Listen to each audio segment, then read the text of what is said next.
अस्सलामुअलैकुम, I am Arooj Zahra, your English language instructor. I hope you all are well. आज की इस वीडियो में हम वो स्पोकन स्ट्रक्चर्स यानी वो सेंटेंसेस के साथ हाजिर हुए हैं जो ऑलमोस्ट सबकी ख्वाहिश होती है कि हम पॉलिटिशियंस के हवाले से कैसे बात करें।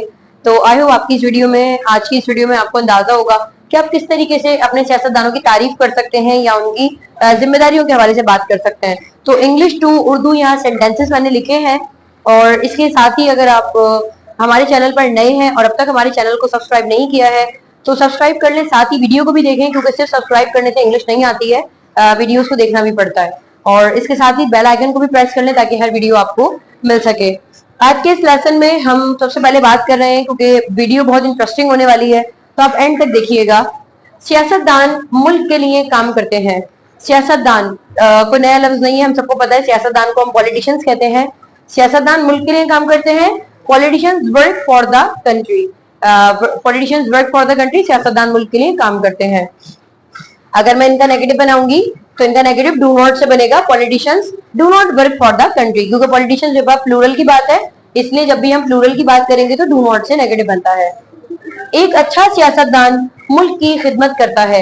एक अच्छा सियासतदान, तो एक की बात तो इसलिए क्या आएगा, a good politician helps the people. अब मैंने यहाँ मुल्क की खिदमत की, मुल्क से मुराद मैंने यहाँ लोग लिख दिया तो कोई मसला नहीं है। इंग्लिश में आपने वर्ड टू वर्ड नहीं जाना होता, जो बात आपको आसानी से मुंह पर आ जाए आप इंग्लिश में कह दें, बशर्ते कि स्ट्रक्चर सही हो। बाकी वोकेबलरी का इतना मसला नहीं होता है इंग्लिश में। A good politician helps the people या helps the country.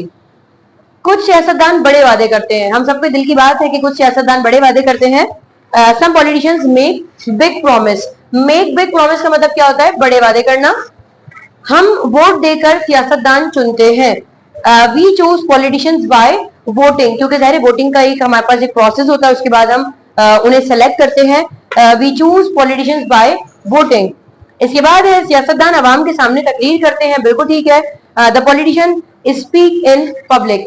Speak in public का मतलब होता है तकरीर करना, किसी के सामने आकर बात करना। तो उनका काम ही होता है कि वो बात करते हैं, लोगों तक अपना मैसेज पहुंचाते हैं। Politicians speak in public.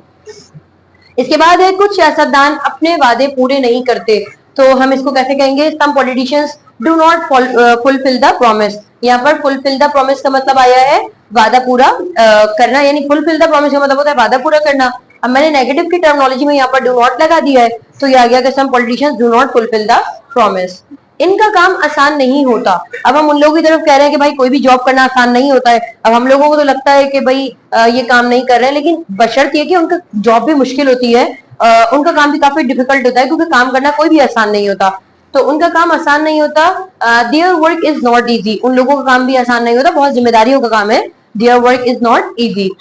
Election आते ही वो लोगों में निकल आते हैं, यानी वो लोगों में आते ही अपनी मुहिम शुरू कर देते हैं, लोगों में अपनी आगाही फराहम करना शुरू करते हैं। तो इस सेंटेंस में हम क्या कहेंगे, दे इमर्ज। इमर्ज का मतलब होता है एकदम से उभर कर सामने आ जाना।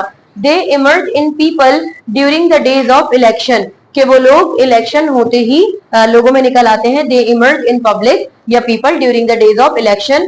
लोग सियासतदानों से सवाल करते हैं। People ask question to politician. People ask question to politician, सवाल किया जाता है। एंड सियासतदानों को ईमानदार होना चाहिए। The politician should be honest. सिर्फ सियासतदानों के लिए नहीं, सबके लिए है। एक टीचर है, एक स्टूडेंट है, एक मुल्क का रहने वाला है, सबको ईमानदार होना चाहिए। Everyone should be honest. तो अगर मैं यहाँ पर कहूँ कि भाई आपको ईमानदार होना चाहिए, यू शुड बी ऑनेस्ट, हमें ईमानदार होना चाहिए, वी शुड बी ऑनेस्ट। तो आई होप आपको ये सेंटेंसेस समझ आए हैं। इससे पहली वीडियो में हमने अगस्त से रिलेटेड सेंटेंसेस बनाए थे।